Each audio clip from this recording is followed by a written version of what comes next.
me too. Do you want me to test if the sound is all messed up? Yeah, I know that, but if the feedback is too bad. Is there going to be feedback? This is what I'm worried about. Is it delayed? Yeah, it's delayed. Yeah. Sweet, thanks.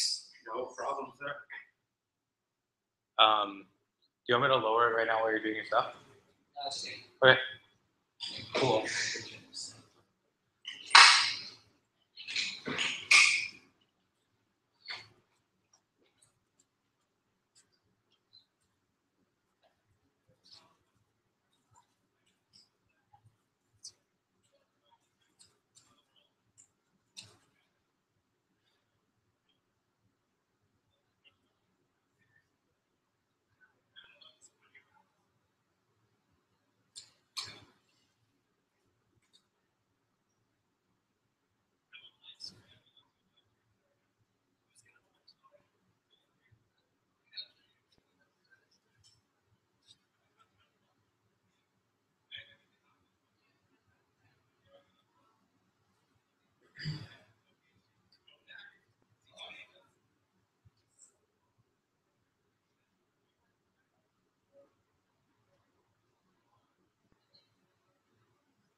Hi. Hi. How are you?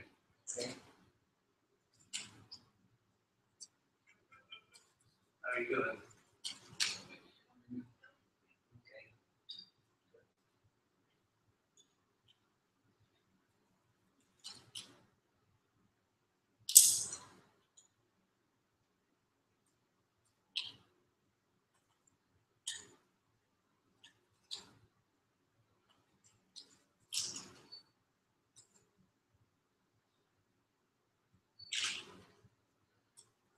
Well, the camera works.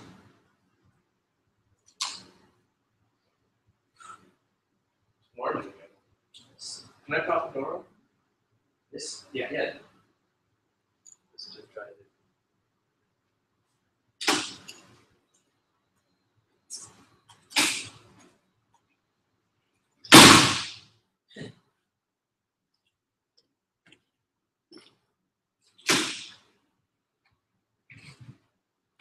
Thank you.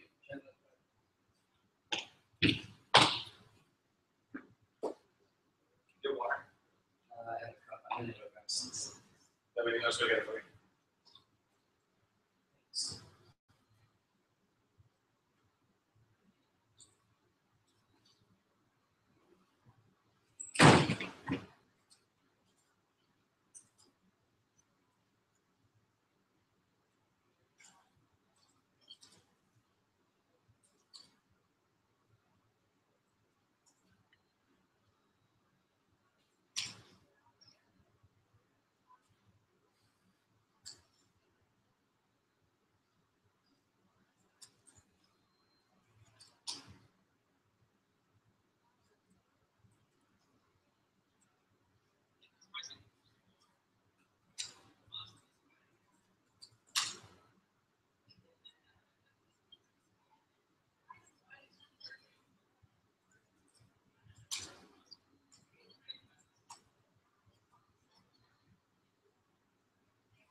Thank you very much. Yeah, sharp.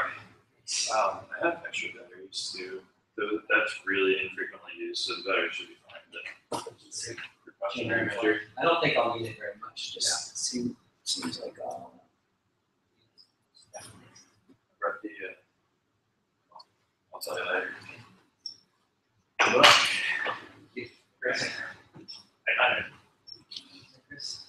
Hey, Alan. Good to see you. Great to see you. Yeah, I'm really glad to be here. Thanks for coming down. Of course. This will be a lot of fun. So one thing I wanted to check, in addition to how the AV looks okay. Yeah. A couple of the slides. Alan managed to keep his vintage 2009. Yeah. Actually moved to obsolete classification by the next But he managed to keep it Through various operational. dongles, like through generations of dongles. It has so many The more- series. It has so many more. The daisy chain of dongles.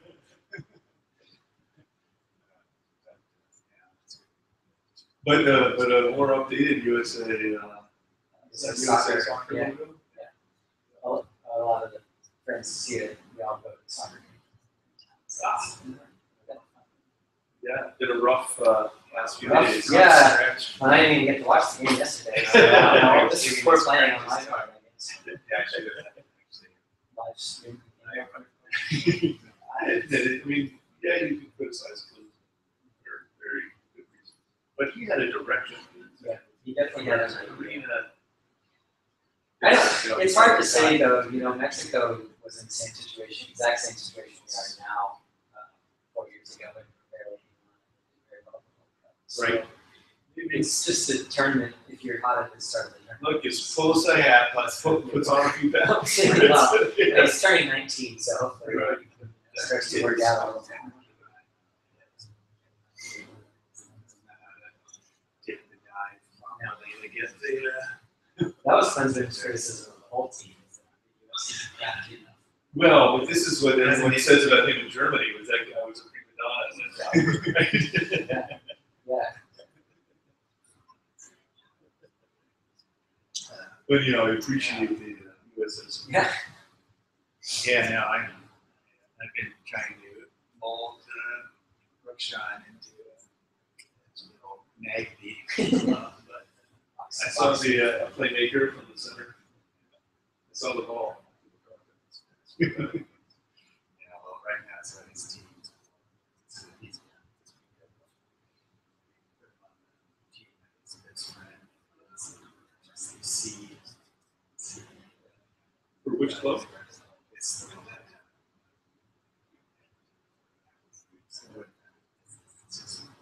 and he's probably his level. Second string.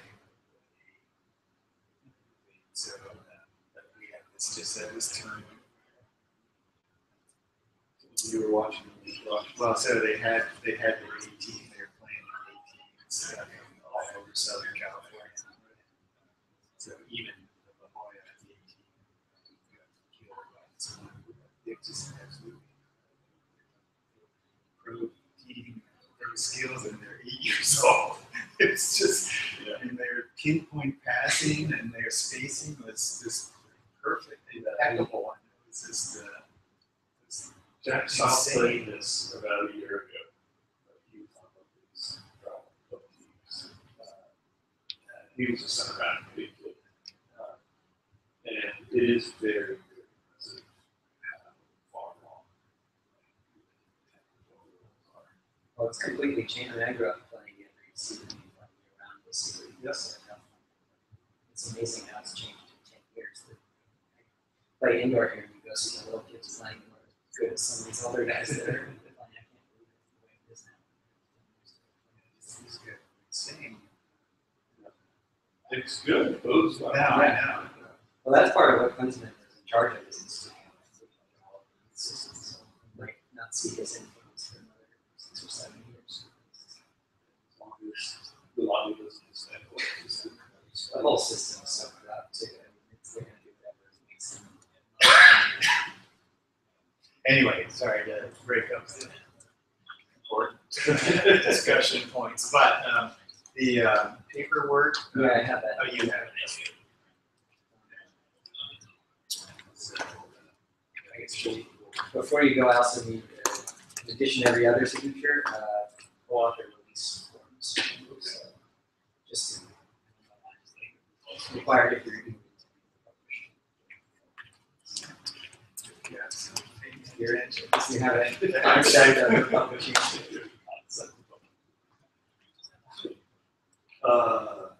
is no problem. Yeah, I think James actually mentioned that, Yeah, I sent it to him because I didn't know he was on the cruise with you. Right. I didn't think you had email access, so I. we were going to I know was just specific, gonna there's go no way to down. keep all of them. So, yeah, so I didn't realize that. But I knew you were coming, so. Yep. Well, So we, it's there. Oh, okay. You guys want water like lovely? Oh, actually, just. I'm I'm It's been a long time, man, Foreman. This is my I dad. mean, you for about 15 years ago. I have It's a all- big holiday. You come full circle. right. Holiday. I am not worried about you yelling. Every product. I'm more impressed with, see, it was in a stage a lot like this one, the one that CSD, right, that you were sort of standing in for. Yeah, or yeah, for Alan, I what are see. you doing here? That was, Yeah. what is that? Oh, So I realized that Alan is. Well, I mean, you The know, microphone you- boy. leaving aside, you had big success here. Cultivated it. Chris is Yeah, this is, But Chris, you know this part of the story that Alan. Yeah. As a high school student, I thought. yeah, well, we, the science fair, we probably did state competition. I still use that on my, like, outreach stuff. One of my only successes in outreach. Yeah, and then you wanted to shut down the boat painting industry? Yeah, I tried. I tried for success, but Well, but they have an industry. They actually. So. It was surprisingly like. yes, yeah, that was especially exciting. I'm actually sailing out there, on Friday. Sailing. So, that's the daughter's trip, we do once a year. One of the dads in school, he's, So power. yeah. 60 foot, yeah, it's really. It fits all his dad's daughters on it. We sail it, we drive over So we were- there. Better than getting to do. Yes. Mine's Gerald's $8 million yacht.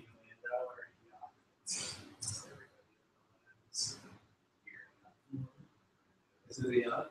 He takes delivery in It's- yeah. January. It's like-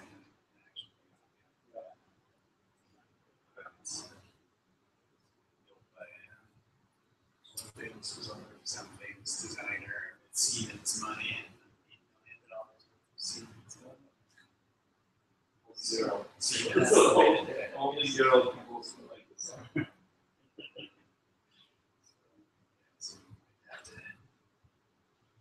Prize your. Yeah, exactly.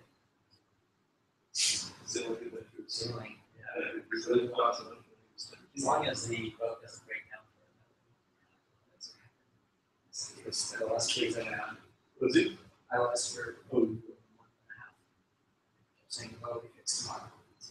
We couldn't do anything. So, so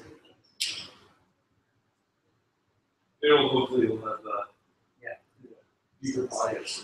Sounds like it Like was, that. yes, it's not doing any maintenance on the ground for years and years, paid off all over the place. It was the knowledge.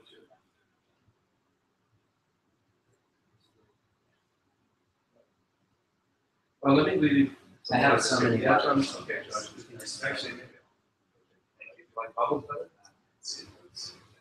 I'll let you guys say this. Hello. Hi, Horace.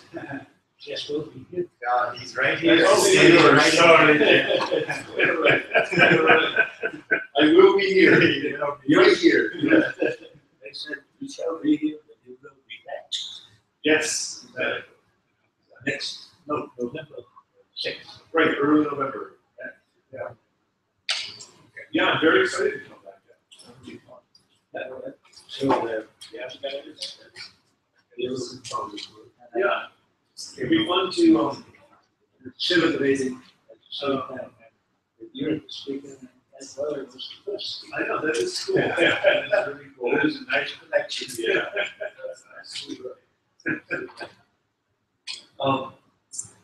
Yeah, it'd be very fun to sit down and I can give you sort of a short list of possible topics to go over, and offer 2 talks. Say, then how long is this discussion? This here, this one, well, so normally it is, normally it doesn't go much more than 2 hours or so. Well, no, I mean, Oh, no. well, so The whole thing. the whole thing. Oh, So, okay. the defense, the balance presentation, and then I would see it, the whole thing. Yeah. I was in the I understand first off, James Ray was up, yeah, no, his wife came in high school. oh, everything good. On the moral systems, on the sulfur, yeah, good. I have a paper to give you. Because we finally submitted I that. have a lot of problems with this. And when she talked about the rivers, yeah, Yeah, maybe. I had, remember Vince Betty's CAS, we finally, have that. So I did. Yes, I can give it to you today for the last, I want to hear about all this. Okay, I like to. So, I think it's been so good, but I signed off on it for 4 hours. Yeah, And despite all that, it's a great hour. So I don't really know we have. We were measuring, it's a modern, we're measuring the resolution of calcium carbonate water column. It's a new anorite using well, but we've labeled, that we use a purely labeled piece of carbonate and then incubate them in little biscuits.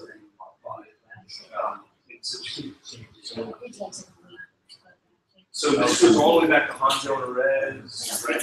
Yeah, and well, Peterson did it directly with mass loss. And that's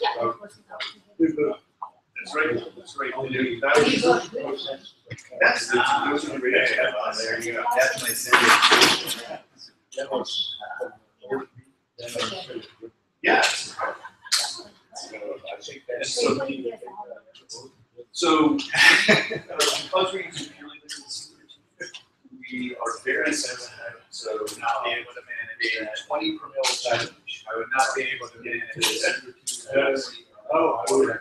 So one mole. So, we planned on 12-hour incubation. It turns out that we've done a lot of lab. It's actually a fun lab. Turns out it's about 4 times slower. And so we had to really scramble. We ended up doing 30 hours. Yes, we did full water complex. But only the shell. Hey, no,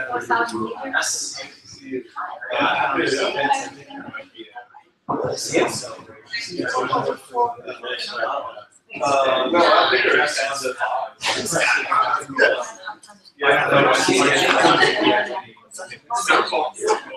so it's separate.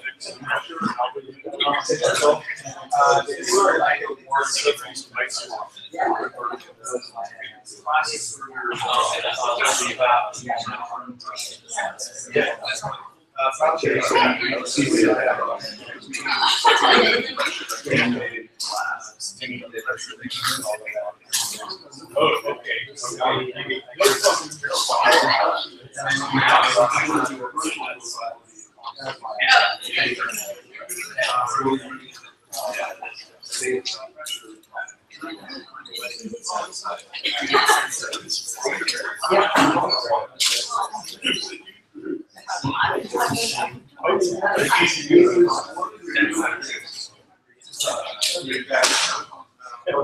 a window.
Yeah, very good.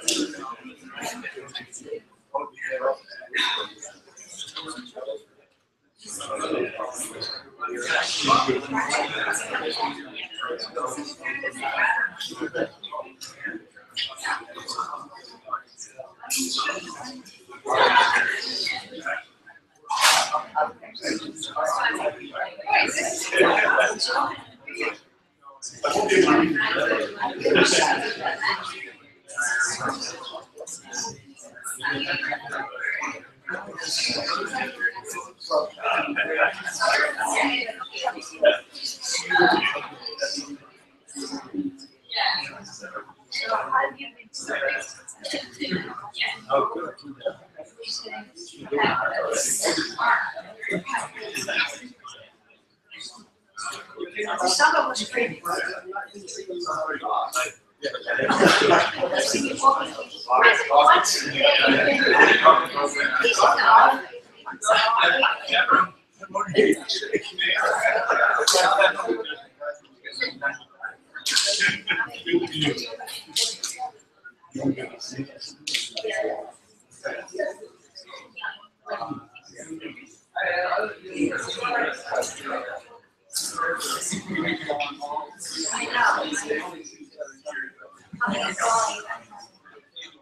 I see a radio. This thing in the car, so I saw him.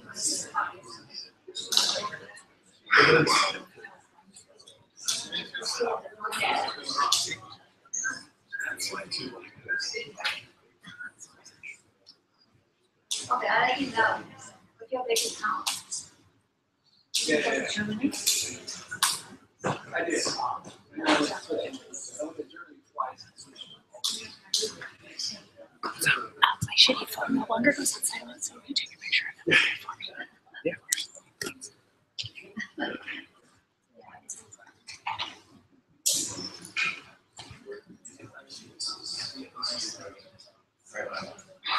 You went to Yemen?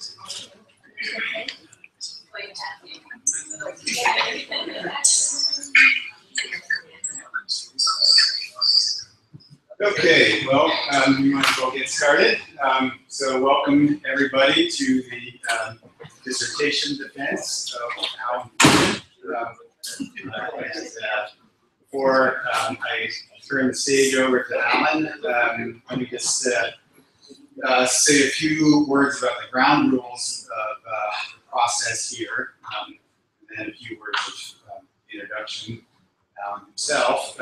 So the way this works for those of you outsiders, first timers here, is that this is a open defense, and so Alan will have roughly 50 minutes of time to present the results from his dissertation work, and then the audience will have ample opportunity to ask any questions that they see fit to ask. And so we actually ask that unless there's a point of clarification or some issue with the visuals AV itself, that you actually hold any questions until the end to allow Alan to get through his presentation. After that, there'll be a closed, we'll ask the audience members to leave, and there'll be a closed session with the committee members, with Alan himself, and then presumably with presuming success, that there should be some gathering afterwards. And I understand there are plans in place, preparations in place for a meeting at Surfside, and I'll give you a further announcement right at the end of the session. So just a few words about Alan himself.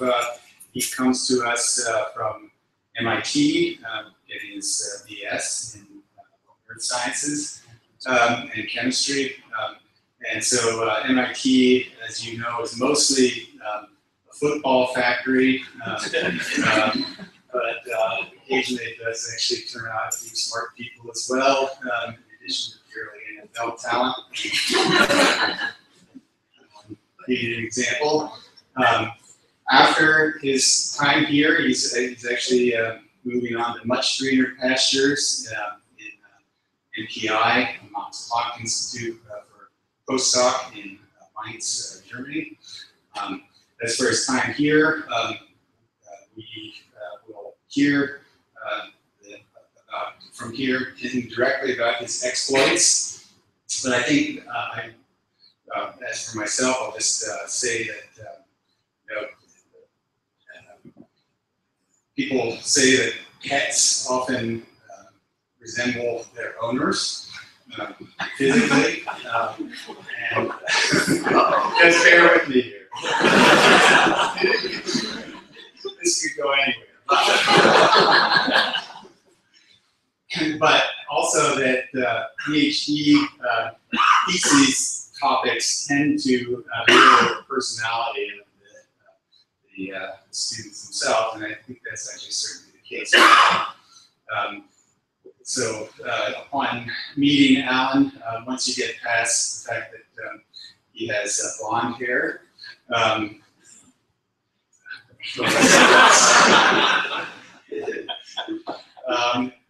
you get the immediate impression that he's down-to-earth, dependable, trustworthy, and in fact, the ultimate arbiters of character. Kids and dogs recognize these characters immediately. So my then 2-year-old meeting Alan for the first time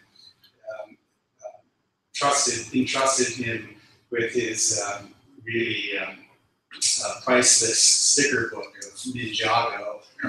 That was a good sign. And then our dog Dizzy, who barks at nearly everybody, never really barked at Alan. And so he's evidently a true judge of character. Sorry, Riley. He just knows good people. So, but in any case, I think what you'll see here with the dissertation is that in many respects, Alan's tasks were to distill a huge number of observations and the processing of enormous volumes of sediment down to just a handful of really, really trustworthy, robust, and credible observations. So again, I think going back to the fact that the dissertation topic is a mirror of the personal characteristics. I think it's perfectly apt. So with that, I'll get off the stage and let Alan tell you about what he's done for the past few years.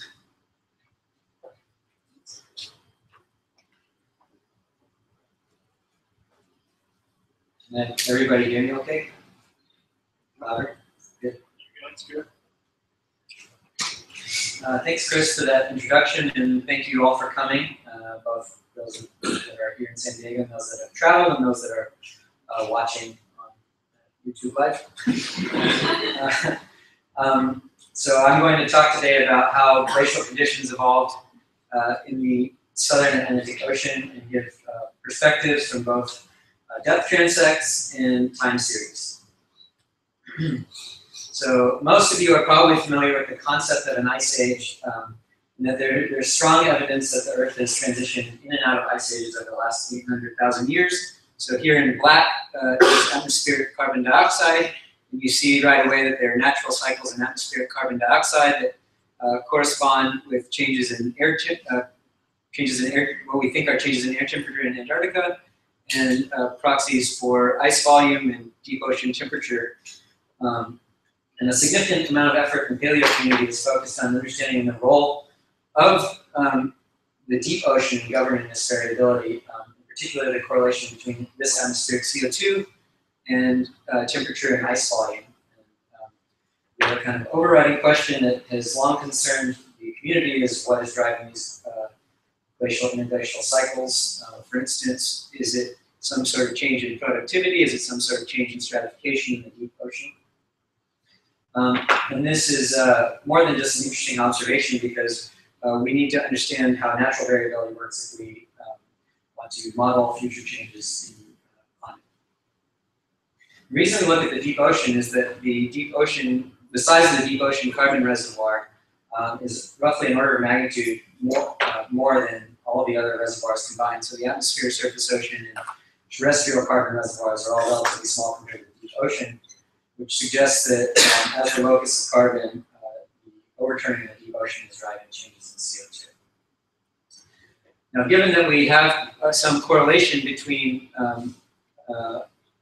carbon in the deep ocean and ocean temperature changes and ocean salinity changes, it makes sense to try to diagnose the pathways of circulation and how they've changed over the ice ages. And so here, I'm just not going to dwell on this, but briefly just showing meridional overturning circulation patterns. I think most of you are probably familiar with this, but essentially water sinks to the deep ocean at high latitudes, and that's represented in the cooler colors on this figure, and then returns at the surface showing the warmer colors, and so it forms this connected pathway that we refer to as meridional overturning circulation. Now, in the modern ocean, one of the most common ways to distinguish between water masses and therefore infer circulation patterns is to look at temperature and salinity diagrams. So here, I've just put up a figure taken from Adkins et al. In 2002, showing temperature on the y-axis, potential temperature on the y-axis, and salinity on the x-axis. And what immediately pops out is you can say, okay, the modern deep Atlantic is vastly different in temperature and salinity than the modern deep Pacific, and then the Southern Ocean falls at a different temperature and salinity as well. We also can see right away when we look at past conditions of the deep ocean inferred from pore waters that all of these water masses show vastly different characteristics. In particular, the Southern Ocean was much saltier, and all of these water masses were much colder. So this is moving, for example, colder and saltier. And so that's the case for much of the deep ocean.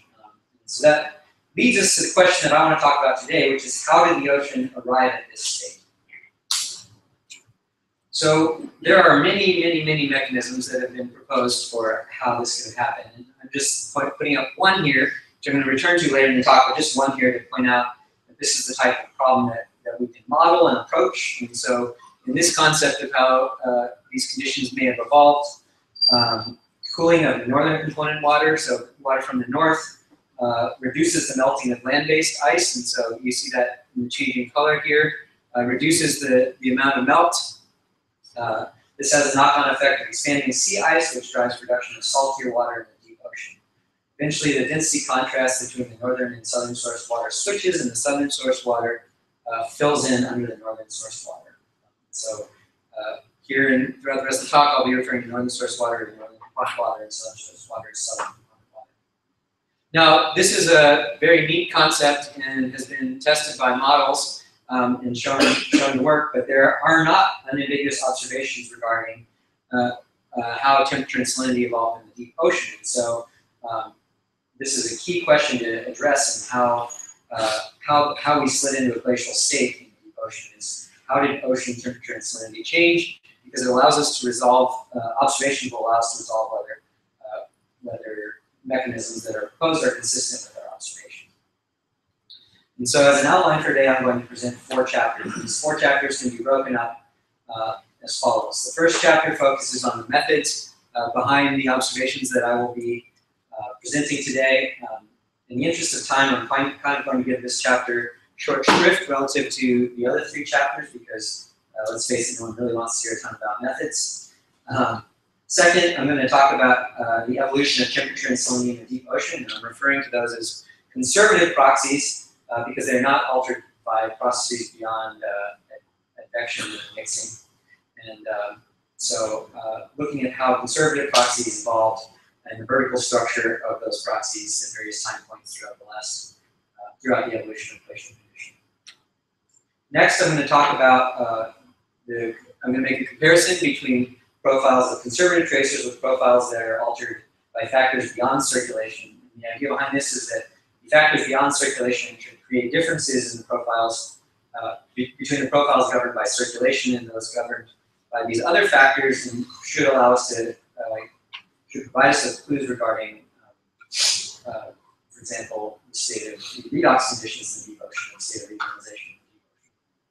And finally, I'm going to present 2 time series that extend over the full glacial and interglacial cycle and examine the similarities in magnitude and timing of changes between my records and other records, changes of oceanic and atmospheric carbon isotopes, and make inferences from these comparisons about what can possibly be driving or be related to these changes. Okay, so to return, I'm going to briefly give an overview of the methods behind what I'm about to present. So in the modern ocean, when we want to measure the characteristics of the water column, we go out on boats and we take measurements of temperature and salinity and nutrients. And we do this by going across the ocean. I've been fortunate enough or unfortunate enough to have to do this leg here when the Ronald Brown broke down. But you get to go out and you get to sample, and you go 30 miles or 50 miles or whatever resolution geographically you want, and you lower down a CTD rosette. And so this is an instrument that measures temperature and salinity and also takes bottle samples. And that allows us to get an idea of what the ocean looks like in the vertical by providing us with measurements every 30 miles all the way across an ocean basin. Obviously, we can't do the same thing for the paleo ocean. So that brings up how do we make observations about the paleo ocean? Well, the first step is to collect sedimentary material, which we do by lowering weighted tubes or by drilling into the ocean floor. We recover tubes of mud, and then we take samples along the length of the core. And so if you were to look at this core as being like this, the youngest part of the core would be at the top, and then it would get older and older and older. And so just keep that in mind as I'm presenting data today, because the x-axis will often be reversed from what you would normally expect, where the youngest part of the time series is going down the left and the oldest part is going down the right. Anyhow, we collect samples going down the length of the core. We then dry out these samples and wash off the fine particles, and then take, under a microscope, take a paintbrush and actually manually pick out microfossils of the same species of organisms. And these organisms that we pick out are called foraminifera, and they form calcite tests and we analyze the changes in the shell chemistry of these tests as represented in, use the changes in chemistry as and known relationships between those changes in ocean characteristics to diagnose how the paleo-ocean may have changed. And so I'm going to come back to all of these, but I'm just throwing these up here to say these are some examples of what we can look at. So oxygen 18 is related to temperature and salinity. C13 is related to changes in nutrient distribution. Boron calcium is related to carbonate ion changes, and uranium calcium is related to redox solutions. I'm going to go back through all of these. I just pointed this out. And so the obvious analogous approach to what I described earlier would be to take these sediment cores going across the length of these ocean basins and to diagnose how the ocean may have changed in that manner. And there are a couple of pitfalls associated with that. So first of all, sedimentary material largely accumulates along the continental margins, which can limit our ability to reconstruct water masses based on sediment availability. Sediment cores in different basins also experience a wide range of deposition conditions and also experience a wide range of sedimentation rates. And so that can make comparing different cores very difficult. Finally, it's very time consuming to take samples along the length of the core. And also, if you ever want to graduate, it would make it very difficult. And so that kind of highlights the importance of a different approach that addresses all of these concerns. So instead of compiling cores from around the ocean basins, for example, along one of these transects, an alternative would be to compile cores in a single region and densely sample that region. And so that's what I'm about to present today, which is cores that have been sampled from the southeastern Atlantic. Here I've blown up the sampling area, so you see it's kind of a 3 degree by maybe 3 degree sampling box here. And if you densely sample this area at multiple depths, a single location, and then pick out time points that are the same in each of those cores, you should be able to reconstruct a picture of what's going on in the ocean vertical. So this is underlying the entire approach for today. So I'm going to present an analogy to what I just said. So in an earlier slide, I mentioned the CTD and the bottle sampling package. So if this is a hypothetical field of tracers, so it doesn't matter what this is. If we wanted to sample this in the modern ocean, what we would do is lower down a bottle sampler and take samples at different depths along here. And we would construct a profile that would reflect these changes in the vertical. So the observations that I'm going to present today can be thought of as a sort of paleo-CTD cast. And so we're doing the same thing by looking at time points in Earth's history in the sediment cores. So we sample down the length of a core, or down the length of the continental slope, sample a bunch of different cores, and then pick out time points at each of these cores that are the same. And so that would provide us a picture of variables that change, for example, with temperature at very, very densely sampled points in the vertical. And we again, just pick out these organisms, these foraminifera, at these single time points in the vertical. And so this is not the first time that this approach has been done. In fact, kind of the canonical picture of what's going on at the last glacial maximum, at the peak of the glacial conditions, comes from a pair of depth transect observations in the Atlantic. And so I'm not going to spend much time on this beyond to say this is a measure of C13 in the modern Atlantic Ocean for dissolved inorganic carbon. And you see immediately, should be probably familiar from the beginning physical oceanography courses, this is northern source water, northern component water penetrating southward and splitting Antarctic bottom water or southern component water and the Antarctic intermediate water. These are the compiled depth transect observations. And so these are observations of carbon-13 just like this, but for these foraminifera. And what this demonstrates is that this water mass has caused the northern component water to shoal and narrowed this cell and filled in deeper in the ocean below 2 kilometers depth with the southern source water mass. And so I mainly point this out just to say that this approach has been effective in the past, but has not been able to be applied to longer time scales as of yet. And so this approach, the reason that this is effective is it avoids many of the pitfalls I mentioned earlier. It's compiled in a single area, which allows for detailed observations in the vertical. So you aren't limited by your sedimentary material availability. Also, the close geographic proximity of these cores generally makes sedimentary deposition conditions very similar and sedimentation rate and preservation very similar. It also greatly reduces the number of samples that need to be processed, which greatly increases graduation rates. Now, the utility of this approach is dependent on two questions, and I'm going to focus on these for a second just to give you an idea of why this area is a good area and why these cores are suitable to make conclusions, to draw conclusions. So, first question is, does a core densely sample a location that provides information about meridional overturning circulation?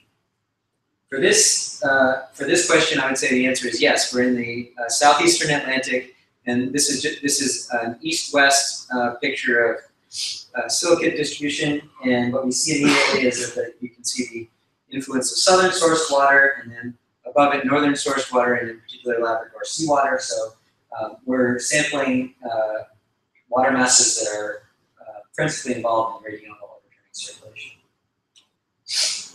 Second question is, can we find points in these cores that are key time points that represent very different periods of, for example, temperature, carbon dioxide, or sea level? So the vertical profiles that make up this thesis are 6 different time points of the evolution of the last glacial and glacial cycle. So I'm presenting material from the core tops. So this is modern, the last glacial maximum. And then now I'm going to skip back over to here and then talk about how conditions evolve, how glacial conditions evolve. So this is the last interglacial, and I'm going to refer to this throughout the talk as marine isotope stage 5e, or MIS5e, which is a designation that we use as a shorthand. From marine isotope stage 5e, there's a roughly 40 parts per million transition in CO2 down to marine isotope stage 5d. I'm then going to present data from marine isotope stage 5e, and then another strong transition to marine isotope stage 4, which is a transition to glacial conditions, and then move from there to the last glacial maximum. So the main interesting points are comparing, for structure, would be to compare the differences in this profile and this profile, and then this profile and this profile, which I will get at in chapter 2. Additionally, there are suggestions that sea level varies strongly over these various time points. We have solid reconstruction of sea level, obviously, for modern, and we think we know pretty well the characteristics of sea level at the last glacial maximum and then during the last interglacial. We don't know as well these other points, so marine isotope stage 5D, 5A, and 4, but we do think, well, we know at some point that sea level had to change, and we think that large changes are associated with it. So the changes in sea level should be associated with changes in ice sheet volume, obviously, and so reconstructing these time points is of interest because of carbon, changes in carbon dioxide, and changes in deep ocean salinity and ice volume. Okay, so that is a summary of the methods. I'm going to move on briefly to talk about how we correlate time points in these cores that give us confidence that what we're presenting in the subsequent chapters is correct. So sediment cores do not always experience identical conditions, even within a closely spaced core collection. In particular, there are variable sedimentation rates even between neighboring cores that require the development of some common scale beyond just looking at the depth of the core. So commonly, if you were looking at one core, you would say, okay, things vary centimeter by centimeter or 2 centimeters by 2 centimeters along the length of the core. But that won't work if you're comparing 2 cores because the sedimentation rate is different. Those depth scales should vary. So you might say, okay, I've heard of radiocarbon before. Can't you just date the cores? And yes, you can take that approach. For the younger section of the cores, but we're limited to about 40,000 years by the half-life of radiocarbon, which is well short of requirements for the evolution of glacial conditions that I'm presenting here. And so we have to come up with some other way to do this. And so one of the ways that we do this is by using scanning X-ray fluorescence, which provides semi-quantitative measurements of elemental abundance. And we don't, I think you could argue about, for a long time, about what is driving the elemental variability here. There are wind inputs, there are riverine inputs, there are productivity inputs, there may be influences, depositional influences from circulation. But what we do know is that the cores from close geographic proximity should experience characteristic variability. So there should be characteristic signals in iron or calcium that allow us to tie different cores that have different depth scales together. And so I'm going to show you right now two cores. These are on depth, these are plotted by depth, and so you see, for example, you can pick out points that are the same between these cores, but they're at different depths, and so we create a common depth scale. And so you can tie these points together. This is measure the ratio of iron to calcium, and you can tie these points together along the core to create some kind of common depth scale. You do this for all the cores in the collection, which is 20 cores or so. Once you have these cores correlated, it's also necessary, if you want to compare them to other cores, to develop some sort of benchmark core that you have a age scale for. And so this is to place it in context with other observations for the deep ocean. So here what I've done is tied a core that's in the middle of the collection in depth to a stack of benthic 018 records, and you can see that there's a very strong correlation between these two records. And so this provides us with a manner in which to analyze and compare our results with other people's results. So if we return the core collection area, I've now labeled three different areas that I'm going to talk about very briefly here as A, B, and C. And so A and C represent cores that are deeper in the collection, and core area B is further up in continental slope. Now, in all of the next three slides, I've plotted this benchmark core at the bottom with an age scale. And what jumps out beyond just the intricacies of each of these traces is that there's strong correlation between these cores and this benchmark core for area A. There is one area in particular that has a little bit of change with depth here, which I'm not really going to get into for the sake of time. But I will say that this makes it easier. These peaks make it easy to correlate where you are in time in these cores, but don't always correspond to the periods that I showed earlier. So this is what I will be calling marine isotope stage 5A throughout the talk, is really more on the edge of the marine isotope stage 5B, 5A transition. But for the sake of the talk, I'm going to refer to it as stage 5B. Anyhow, these are all highly correlated across this core collection area. Likewise, the cores from core collection area C are highly correlated with this benchmark core. You might have noticed I skipped B, and that's because these shallower cores all seem to be correlated very well within the core collection, but are not as obviously correlated with this benchmark core collection, particularly during glacial conditions. And that may be because of a number of reasons that I don't have time to get into. But what I will say is that it's possible to do two different tests to ensure that the collection area B and the benchmark core are correlated well enough to be used in our observations that I'm showing. So those two tests are as follows. We were able to take radiocarbon dates for the younger section of the cores that suggest we're able to correlate with collections in A and B within about 500 years of each other. And B, there's a biostratigraphic species. So there's a species of Foreman that appears in the core collection just prior to the interglacial, and then peaks during the interglacial that appears in both the A and B core collections. And when you correlate these cores, it's like the variation in these cores suggests that we are accurate to within a 10 centimeter window.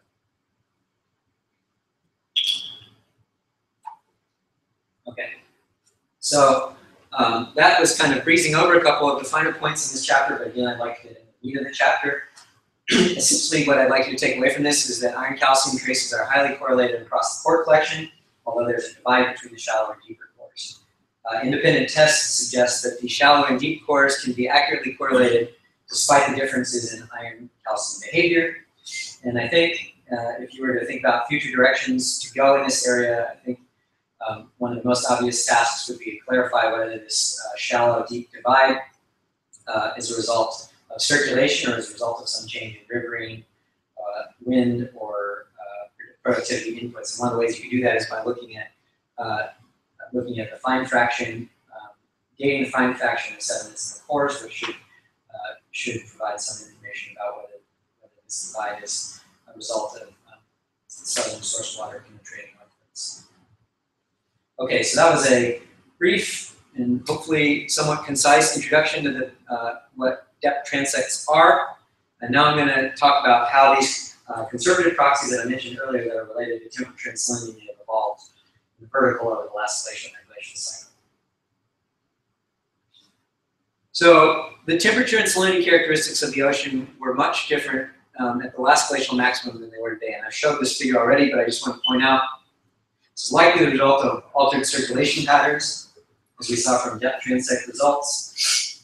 The Southern Ocean in particular was much saltier at the last glacial maximum, and all of the deep ocean was much colder and near to freezing at the last glacial maximum. Now, to reconstruct proxies sensitive to temperature and salinity, and conservative proxies, we need to have proxies that respond to changes in temperature and salinity. And so the oxygen isotope composition of benthic foraminifera generally are thought to respond to changes in temperature and to changes in the oxygen-18 composition of seawater, which is related to salinity. So they respond to changes in those two factors in the overlying bottom water. And so I'm just putting a shortcut here that you can think of as if oxygen-18 of the foraminifera that I'm showing goes up, is higher, then the temperature has gone down or the salinity has gone up. And likewise, the opposite is the case for lower OH. Similarly, you can think of the magnesium-calcium ratio of benthic foraminifera as related, or as being sensitive to temperature.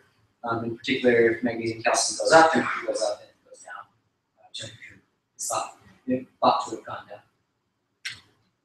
So in theory, this is a perfect combination. You can say, okay, well, can you just reconstruct changes in deep ocean density by looking at changes in temperature and salinity, and then backing out what the changes in salinity would be. However, there are several practical considerations that have limited this approach, especially in time series. So, for example, calibrations for magnesium-calcium are specific to single species of foraminifera. The sensitivity of magnesium-calcium to changes in carbonate ion concentrations have limited our ability to interpret changes in magnesium-calcium. And finally, the magnesium-calcium is exponentially sensitive to changes in temperature, with the small change part of the magnesium-calcium curve coming at very low temperatures. So these are three significant obstacles. However, the depth transect approach addresses each of these. So we're using a single species of benthic foraminifera. In particular, we're actually using a single morphotype, and so evidence from one of our collaborators has shown that morphotype may actually make a difference. And so we're actually using a single morphotype of a single species, and so we're trying to be as specific as possible. We're also, in chapter 3, I'll show reconstructing variables sensitive to carbonate ion, changes in carbonate ion concentrations, so we're able to try to control for this. And finally, we're able to, while we are looking at the low end of the sensitivity curve, we are doing detailed observation in the vertical, so hopefully we can have confidence in the idea that changes in the vertical that we're seeing are actually related to changes in temperature. The sensitivity is relatively low. So now I'm showing the modern ocean core tops and the last glacial maximum core tops for oxygen-18 and for magnesium-calcium. I put this shortcut on the bottom here.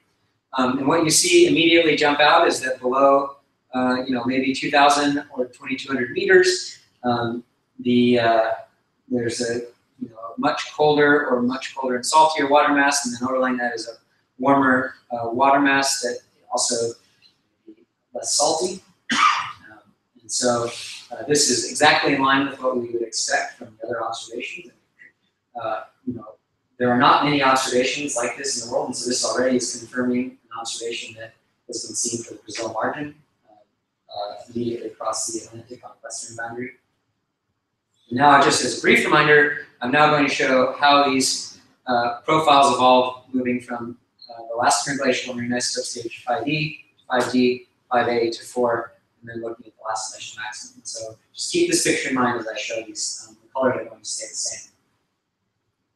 So conditions at 5E in terms of the structure, I mean, this is a bit noisy, but seems to be largely similar to the modern structure in terms of oxygen-18, and again, noisier, but maybe potentially largely similar in the temperature structure. But what we immediately see is that the appearance of temperature at marine isotope stage 5E is much, much larger than the modern core top, and much larger than the last glacial maximum. Moving down a step now to marine isotope stage 5D, we see that the temperature records suggest that the marine isotope stage 5D records are exactly or very, very close to the modern core tops. So there's been a large change, particularly in the deep ocean temperature, and that there's been a very, very large change in oxygen 18, far more than you would expect just based on temperature alone. Moving on, I've put in apologies for the colorblind members of the audience. I'm going to put up a highlight here in a second, but I put up marine isotope stage 5A here and here. And so what we see immediately is the oxygen 18 for what I'm calling marine isotope stage 5E overlaps very closely with marine isotope stage 5D. And the magnesium calcium measurements also overlap quite closely with marine isotope stage 5D. Moving on to marine isotope stage 4, which is the transition to glacial conditions, we see a large change in oxygen 18, especially here at mid depths, but also in the deep.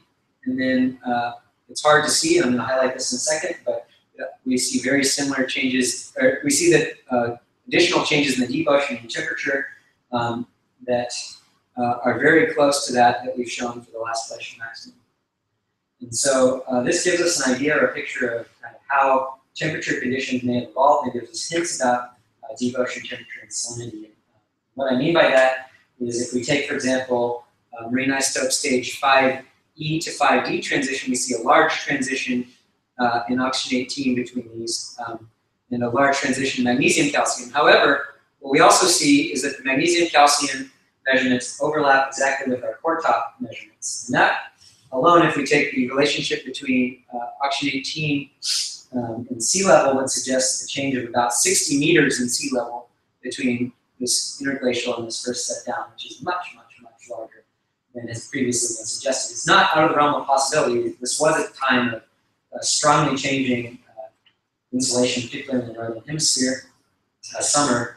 However, it is much larger. So, so that is one interesting point. The second interesting point is one way that we might be overestimating this is if the relationship between the oxygen 18 of seawater and salinity may have changed during this time period. And one way that could come about, for example, which I'll return to again.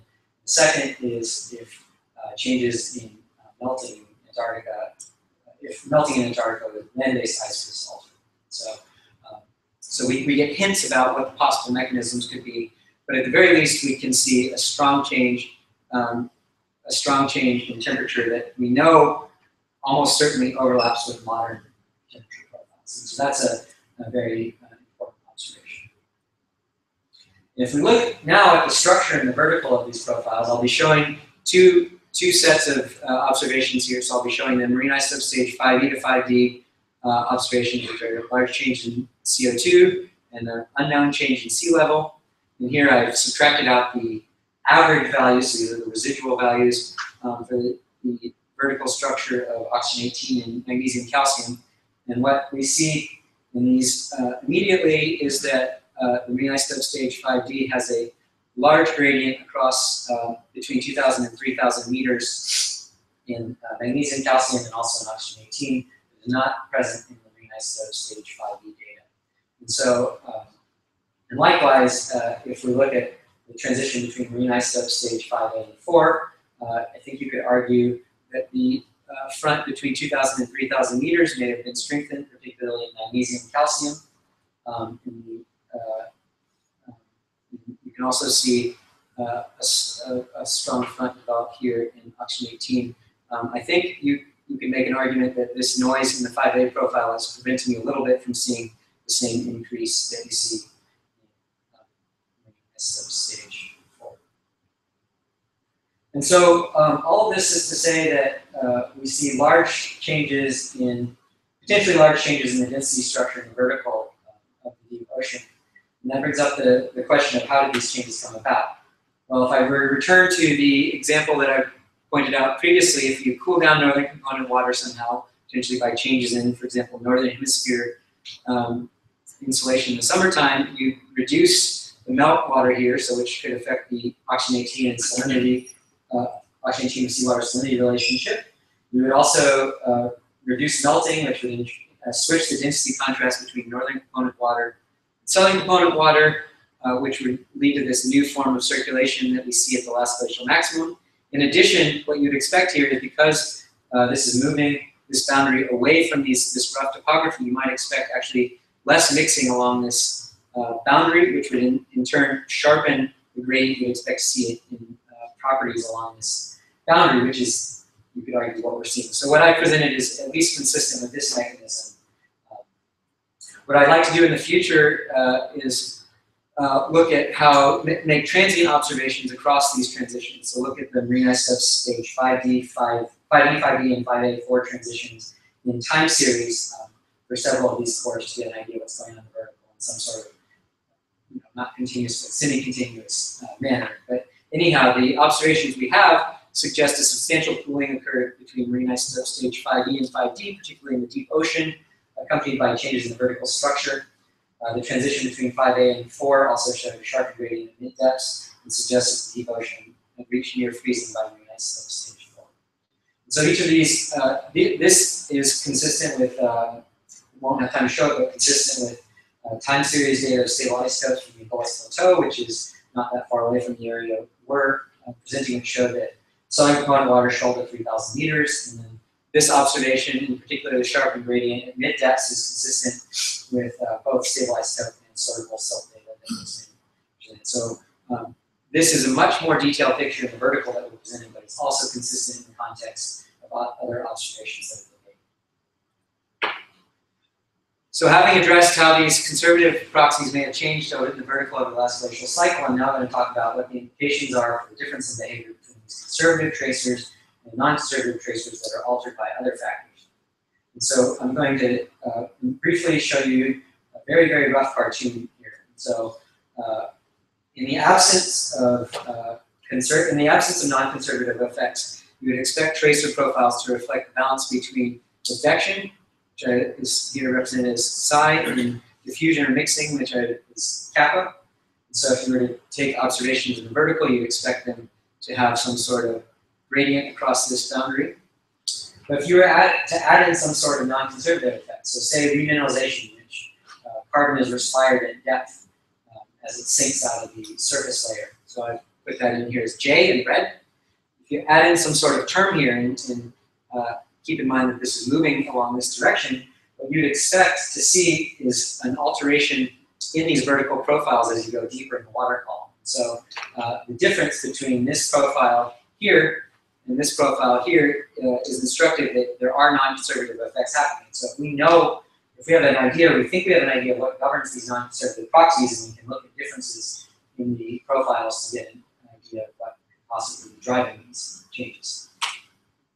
So I'm going to go through these as the talk goes on, but I've listed them all here. So I'm going to refer to stable isotopes of carbon, which are governed by nutrient distribution, air-sea gas exchange, remineralization, and other boundary inputs. Neodymium calcium, which not much is known, but it's thought to reflect a local balance between the strength of advection and remineralization. These two proxies refer to altered redox conditions, so basically you can think of this as maybe the amount of oxygen in the deep ocean. And these two reflect changes in the degree of carbonate ion under saturation. So they're governed by changes essentially in carbonate ion concentrations. So returning to carbon-13, I'm going to show again the evolution of carbon-13 at the same data point, same time points we've already seen in the previous chapter. So here we have the last glacial maximum and the modern. On the right here, I put up the 018 as your handy reference. So just remember, we have this divide between this water up here and the water below it, this kind of what we're thinking of as southern sourced water. And what jumps out immediately is this C13 gradient extends all the way down along the length of the vertical, whereas this does not. This is kind of what we would expect from that cartoon. And so I'm going to try to explain how we arrive at these conditions by looking at these same 4 points here.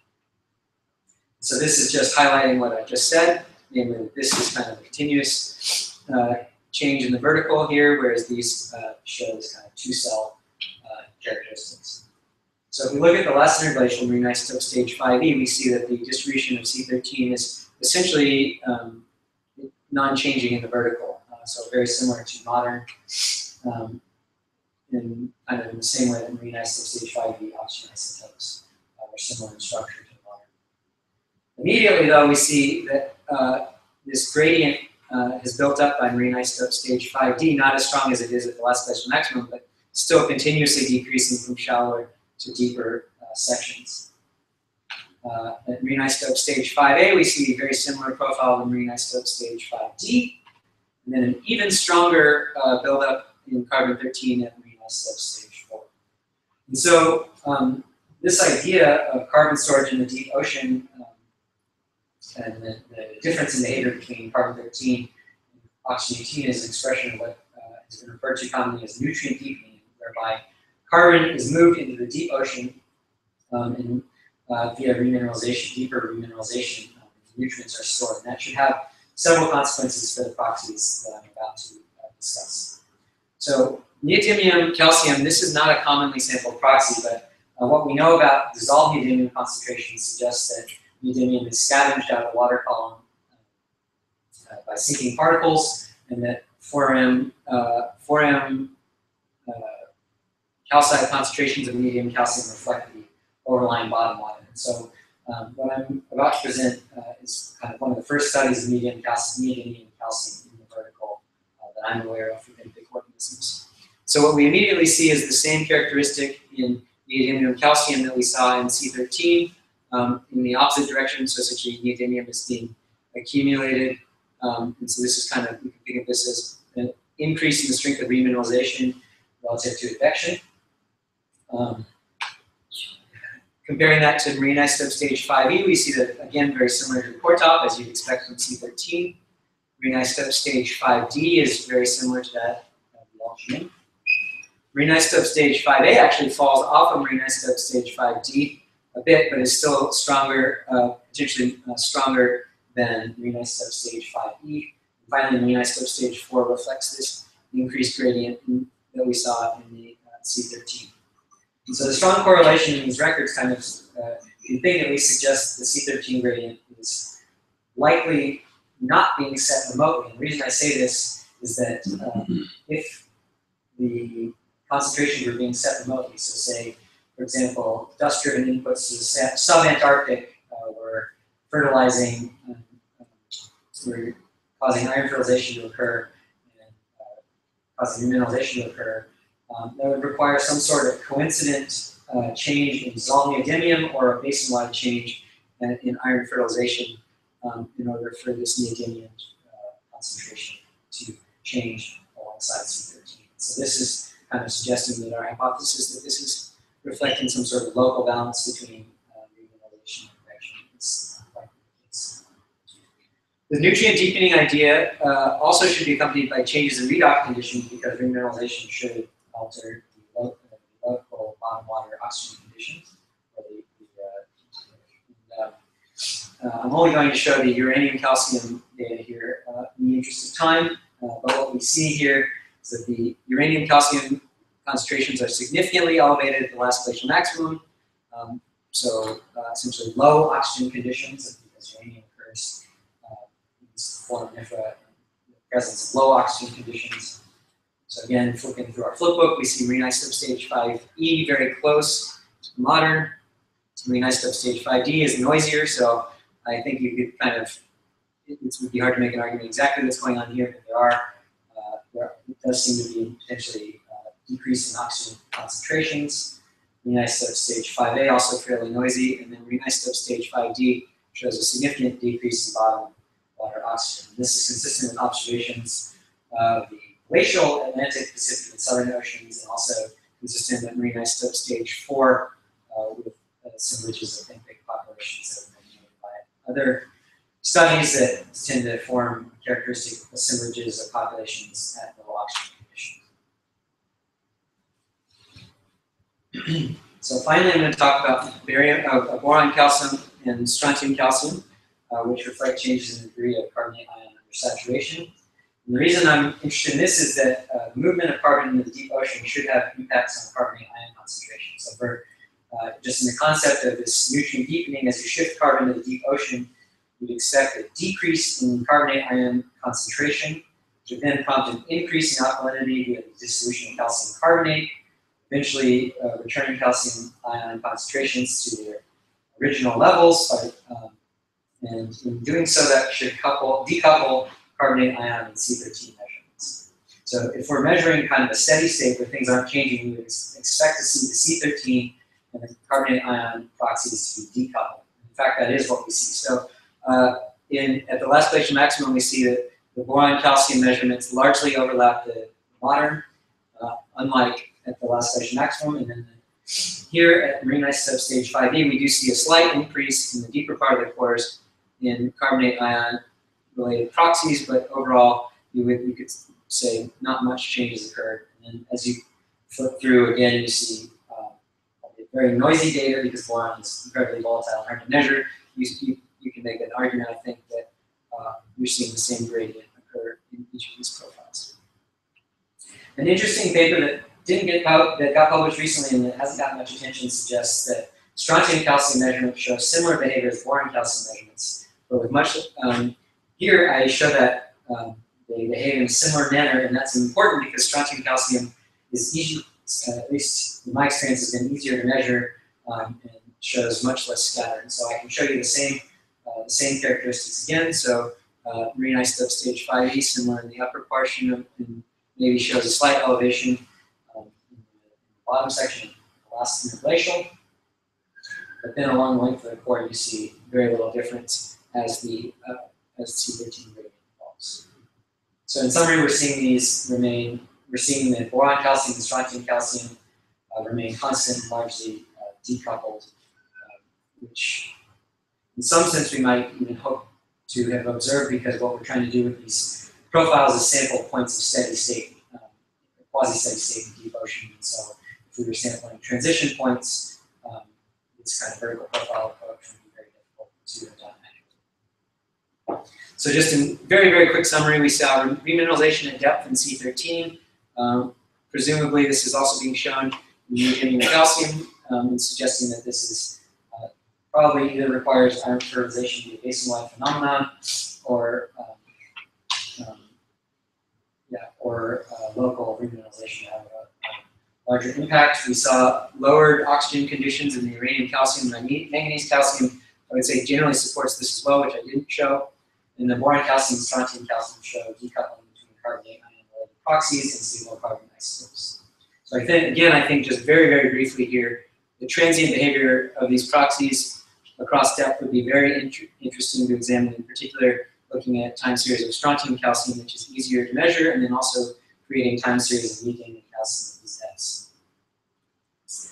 And so finally here we arrive at the last chapter, which is looking at time series evidence for change in carbon storage. And you may be saying, Alan, you just spent all this time saying vertical profiles are the way to go. Why are you looking at time series? Well, this gives us an avenue to explore kind of more continuous, to get an idea of how the ocean may change in a more continuous manner. So I'm going to present two time series here, and I'm going to put them in the context of the measurements that I've already shown. Here's the O18, our familiar O18 and magnesium calcium profiles, and this is from a previous student who measured the radiocarbon ages, and so we see an older water mass here that's colder and saltier, and that is trapping carbon here. And so this is kind of what we've talked about in chapters 2 and 3. But to get a better idea of how these changes may have occurred in terms of timing and magnitude, I'm going to present time series data from a core at roughly 2,000 meters, and a core at roughly 2,700 meters. And so this is at kind of the edge between the transition of those two water masses, and this is within that concept of what the older water mass is at the last glacial mass. So this is the results from these two time series. This deeper core is in black, and the shallower core is in gray. And what we see immediately is that there isn't a large change in oxygen 18 over most of the length of this profile. However, what we also see is that there are large changes in C13, particularly corresponding with colder periods, so glacial periods. We see large changes in C13. And this isn't entirely unexpected. There are plenty of other studies that have shown this, but I'm showing this to set up a comparison with a couple other records from the South Atlantic that I will be showing next. So traditionally, the way these C13 gradients have been reconstructed is not what I did here. These are benthic differences. Traditionally, records have been constructed by looking at benthic planktonic differences in C13. So I'm going to show a record in the Glacial Plateau here. And and that's what I've highlighted here in yellow. That's a difference between the same benthic organism that we're measuring here, and then a planktonic organism that calcifies somewhere in the thermocline. Its depth of calcification is not very well known, but it's measuring something up in the upper water column, and then looking at the difference between these two. So again, this is our time series, our C13 time series. I'm going to now show the difference between these two time series. So this is the shallow deep difference in C13 between these time series. And what we see is what I said, that there are large, there's a growth in the difference between the shallow and deep time series during the periods that we designated as being colder periods in the previous discussion. And now looking at this other record, this is a record by Ziegler et al., and this is the planktonic benthic difference. What we see immediately is that there's a very strong similarity in these two records, and that goes back to this idea that I was talking about. That this kind of goes back to the idea of whether remineralization is this basin-wide phenomenon, and this does suggest that the changes in remineralization were occurring in the Glacial Plateau at the same time that they were occurring in this benthic record. Now, an additional piece of information that is recent as of 2016 is that we have a record of atmospheric CO2 that's been being developed over the last kind of 6 years, and is recently, the last portion was completed to show the entire glacial and interglacial cycle, and we can look at the C13 of this atmospheric CO2, which is communicating with the ocean.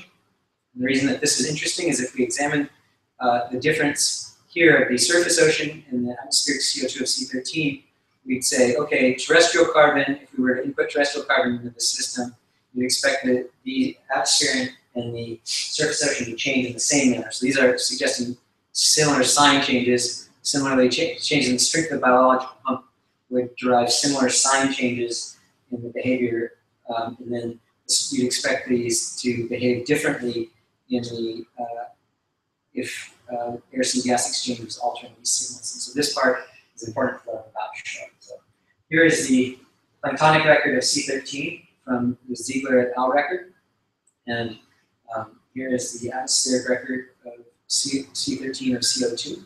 And I've flipped the axes here, but the important thing is you'd expect deviations in the timing and magnitude of these records to be a result of alterations by air-sea gas exchange fractionation. What we see, and this is an important point here, is that there's incredible similarity in the magnitude and timing of these time series. And so this suggests that what we're recording in our benthic planktonic record, in their benthic and planktonic record, and in our benthic record, is likely storage of carbon in the deep ocean and not being altered by changes in air-sea gas exchange. So this is what I just said. The Ziegler et al. Authors suggest that the periods of high carbon storage are related to iron fertilization. The fact that our record shows similar time periods would suggest that this iron fertilization would have to be basin-wide, and the fact that we see large gradients in carbon during marine isotope stage 5D would suggest that the relationship between carbon and iron fertilization, carbon storage and iron fertilization have to be strongly exponential. And so I think this kind of suggests that there's a role for iron fertilization, but there may also be a different role for something else that might be driving these changes in the strength of the biological pump. And so one way to kind of get at that or show some correlation with other factors in the deep ocean, and again, this is our record of C13 difference, is to look at a change in the temperature record of water that's bathing this core. So here I'm presenting a record from the Pacific. So this is a Pacific record of circumpolar deep water magnesium calcium, and I've flipped the axes here, but what you're seeing is cold water here associated with, strongly associated with carbon storage. And so I wouldn't say this necessarily suggests any particular driver, but it is a very interesting observation to say that these records are highly correlated, because that would suggest a role other than just iron fertilization and carbon storage. So this is just a quick summary of what I said. These are consistent with the observations from chapter 3, and also suggest that air-sea gas exchange was minimal. The trapping of carbon was probably basin-wide and associated with changes in deep ocean temperature. In particular, I think changes or observations at Marine Isotope Stage 5D, which fits with what I had proposed, might be interesting to pursue in other areas, would be a valid follow-up area for this research, particularly because of the apparent lack of dust-driven ion fertilization during this time period. Also deriving multi-proxy records similar to those that I presented in Jackish 2 or 3 should provide insight for these time steps. And so that is it. We talked about the stratigraphic and chronological consistency for the core collection. We discussed the changes in Marine Isotope Stage 5E and 5D and Marine Isotope Stage 5A and 4. In particular, looking at transitions in the structure and magnitude of temperature and in the deep ocean. Variable sensitive carbon cycling suggests that this pattern is consistent with nutrient deepening, and that this nutrient deepening was potentially basin-wide and reflects carbon storage from the atmosphere with little or no alteration from air-sea gases. So I thank you. I'd like to thank my committee. Obviously, Chris played a huge role in all of this and has been consistently put me in a position to succeed academically, and has been a very valuable mentor. Jess has gone out of his way over and over and over again when I've been at Caltech, and I've been doing my work here to help and make helpful suggestions. And the rest of the committee, I also have received helpful suggestions, and I really appreciate that. I also really appreciate everybody at Caltech, James, Andrea, and Guillaume, who have spent many, many late nights with me in the sub-basement. And also Neil Slowey and Catherine Krevel, who have both gone out of their way at Texas A&M to help me. At Scripps, Bruce Deck and the analytical facilities have been very helpful to get all this work done, and Norslab has been very nice to let me monopolize their washing facilities for the roughly 3,000 samples that I've washed over my time here. I'd like to thank the grad office, past and present. I don't think they get enough credit for how many times they go out of their way to help us, and I think it's important to recognize, and there are probably people that I've forgotten here, but these are all people that have been very helpful to me during my time. Members of the Charles Lab, Nico, Riley, and Sarah during my time here have all been very nice and very helpful. Riley in particular, I will single out as being my office mate and constant companion for 6 years, or 7 years, or however long it's been. I really appreciate all the time we spent. And then I've been very lucky to have a number of sources of funding. I had the Graduate Research Fellowship for several years, and then the IODP Schleiner Ocean Drilling Fellowship, and the Friends of the International Center made a scholarship that allowed me to go on a cruise in the Indian Ocean, and also the UC Ship Funds for allowing me to have experience planning and operating a cruise in the Indian Ocean. That's not all of these have been very helpful, but I don't think my life here would have been nearly as great without the friends and family that I made. There are too many people to count, but my family, Sam, Abbas, Nick, Sam Billheimer, Sarah and Doug, Janana Rowland, Paul, Phil, everyone that's out there. I'm sure I'm forgetting people, but thank you very much. I think part of the reason I was able to stay so long and work so hard is because every day was a joy to be here. Thank you.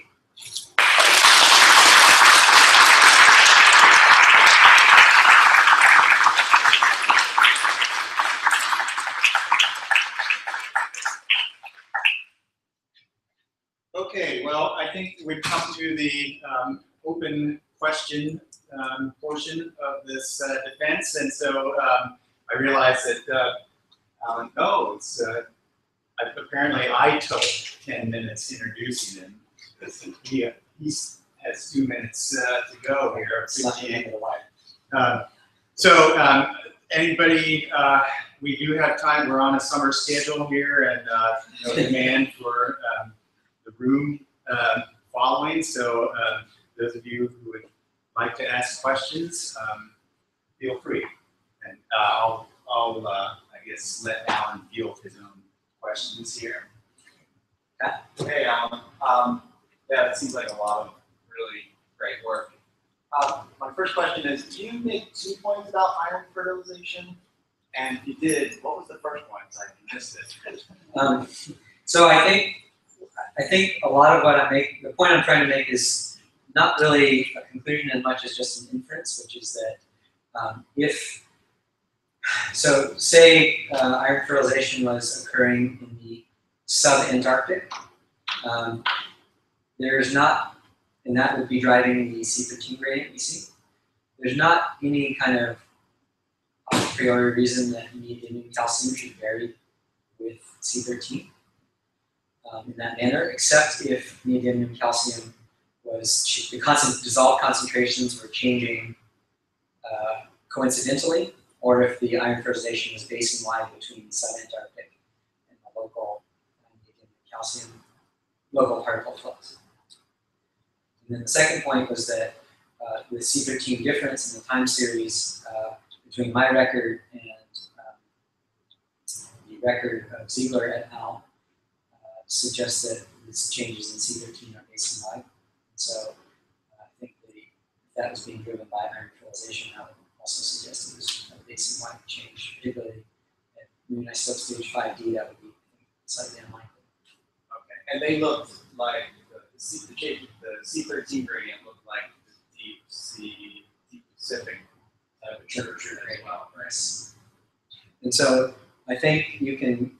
It's a weird thing to think about the deep Pacific in the context of this, but I think this is a measure of the temperature of a certain polar deep water, or the temperature of a certain polar deep water.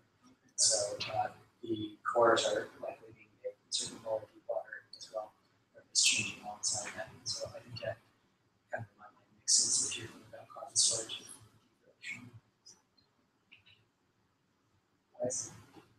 You're making these reconstructed profiles of temperatures and all that forms. The deeper you go, presumably has the integration of all the different forms in the water column above it. Right? They're sinking through. Yeah. So, sorry, I think I didn't explain this perhaps, but the species I am making measurements on actually calcify at the sediment water interface. And so they're actually reflecting the conditions of the bottom water. So they live kind of at the bottom of the ocean. Right? I might have missed this, but all the plots you showed, is that those combinations of the three locations? Yes.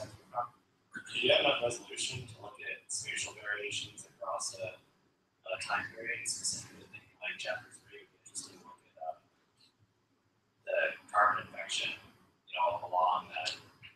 I think you would have to, if you want to look at differences, local kind of very small differences in those, you would have to make time series. I don't think there's a way to approach that with transects, because the transects, as I show, even with the advantage of radiocarbon, I think closest we could get is a 500-year window. Further back in the core, we're suggesting maybe a 10 centimeter or 1500-year window, and so that would be fairly large. And I think what you would need is cores with very, very high sedimentation rates in order to compare. In the event, what we're taking advantage of from these cores is the fact that they're actually not as high sedimentation rate, and therefore extend further back in time. And so this is kind of getting.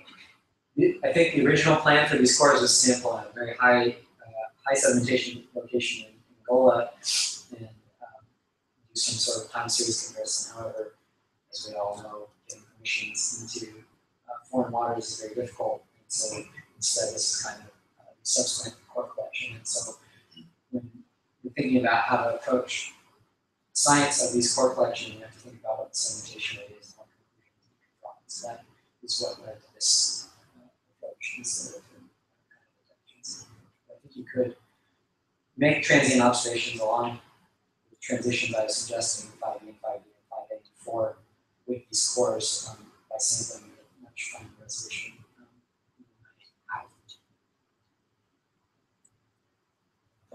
How quantitative is stratigraphy, and do you have to line all those series up by hand, or is there more? I think the answer to that is, well, This is sometimes called wiggle matching, and so yes, we do line them up by hand. There are programs, I think, to line them up automatically, but in this case, I had to line them up by eye. The test that I didn't talk about with regards to biostratigraphic plankton species of Foreman was moving the depth scales separately, and that's where we came up with this idea that 10 centimeter window for the older part of the course is by shifting it between 4 to 6 centimeters, strongly decreases the correlation in the course. And so, for the purposes of vertical profiles, which you're kind of hoping are at quasi-steady state, I think 1500 years, especially in the old parts of the core, it's going to be about as good as you're going to get detailed analysis on each of the time series for the cores, in which case you're just 20 times whatever amount of work you try to do, basically. And so a lot of the work in this thesis is trying to come up with a compromise between the accurate and efficient. You said boron is a difficult element to work with. Where is the problem coming in the noise that you see in that ratio?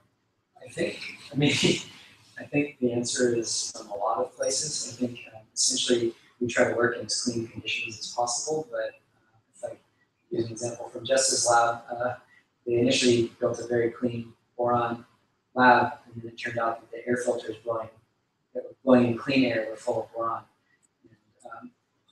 And so we don't recognize that until without a lot of experimentation. So even once this is optimized, it's probably a result of my experience with these measurements, but a lot of noise can come in from very slight contamination. Short answer is the problem lies with jets. No, not so at all. That's a perfectly reasonable conclusion. I just meant that to say just boron and everything. So that's an opportunity for me to ask a question. Why did the iron calcium ratio wiggle matching work so well to hit all the main isotope stages you want, except the 5A, 5B? And that's a good question. I would have to think about that more. I do think that that's an open question. That was kind of one of the things I'd like to pursue is what actually drives these iron calcium variations, because if you look in the literature, you see wind-driven, you see river-driven. You could imagine if it's some sort of northern southern source change that perhaps it's somehow sensitive in some way that is not immediately evident. I think I actually don't have a good answer for that. I think that's an open question. And I understand the impetus to like go after a specific thing, like, oh, it's these winds coming off Angola, or it's this carbon production. But if we take a step back from it, right, it's kind of amazing that the iron calcium ratio, right, these two things kind of go universally from each other, follow climate so strongly, right, and that's why they hit the main isotope stages. And then it becomes sort of a different question, right, of why don't they follow climate, right, about at 5A and 5B? Is there something about the marine isotope substages in stage 5 that there's just not that much difference between A and B, right, the way there is between E and D or between A and 4. And so something that was kind of locally responsible for giving you the nice stratigraphy is not as globally responsible for hitting the isotopes. Yeah, I would agree with that. I think in general characterizing, so there are several interesting points that I didn't bring up about the suite of elements you can measure with XRF and drive developmental variability. So you see it's not just iron, but it's also titanium that's behaving the same way and a couple other things. So I think if you were, when I was there, I was unfortunately not able to measure the full suite of elements, but I think if you were to really do a detailed comparison between different elements, you might be able to somehow get it if there are changes being driven in some way, or maybe find some other stratigraphic marker that might be changing the elements. But I think that, as you said, it's entirely possible. There just isn't a big change in this area for that. But I think 5A was always maybe going to be the hardest target to hit in terms of just the characteristics of 5A itself. Getting to the edge of 5A, but not moving into the transition between 5A and 4. Alter what we're thinking about in terms of that transect. So I think it would be worthwhile and interesting to pursue actually doing several of these, or actually having samples picked out. I think to do this already, but pursue transient observation across the 5E, 5B, and 5A for boundaries to really get a hold of the correlation of the XRF transect with the XRF measurements, and then also oversee the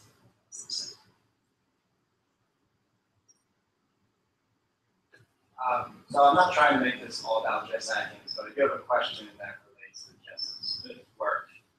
So you have all these proxies, and they can be, there's available calibrations to convert, and you can calculate the temperature. You know where I'm getting at? The salinities that you can calculate from your work, how do they compare to what Jess has found with water?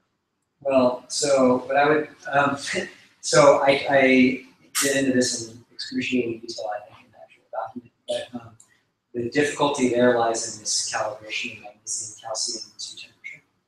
In particular, I think that if you were to really want to do a detailed study, you would have to do a local calibration for the magnesium, calcium in this one area with this one species.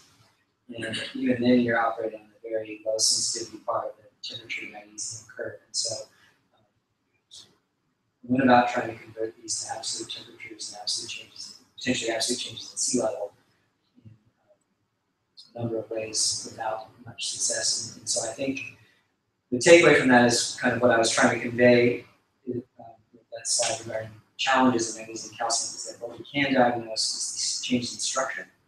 And then what we can also diagnose is, for example, the similarity between marine isotope stage 5D and modern profiles suggests that whatever the calibration is, the temperature at marine isotope stage 5D is very similar to what it was today. We have a good handle on the marine isotope stage 5E sea level. And so, given the change in oxygen 18, knowledge of kind of what the temperature, and then modern sea level as well. And so given the difference in sea level, or given the difference in O18 between modern and 5D, with the same temperature, you would expect some sort of change in sea level. So I think for this vertical profile approach, unless there's some revolution in measuring magnesium and calcium very, very accurately, I think we're limited to making this kind of comparison observations, like 5D is the same temperature, and therefore what does that imply for sea level or changes in oxygen 18 of seawater versus salinity.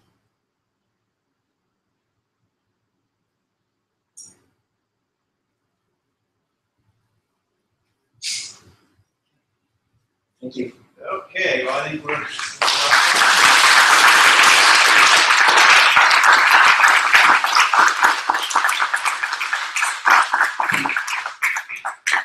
And we'll ask the non-committee audience members to leave, but presumably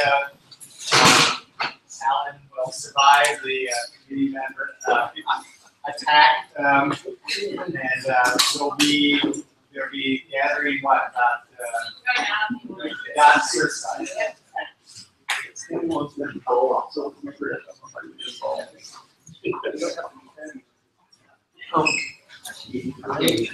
What? Yeah. You gotta sign out. Drop the mic. Come on.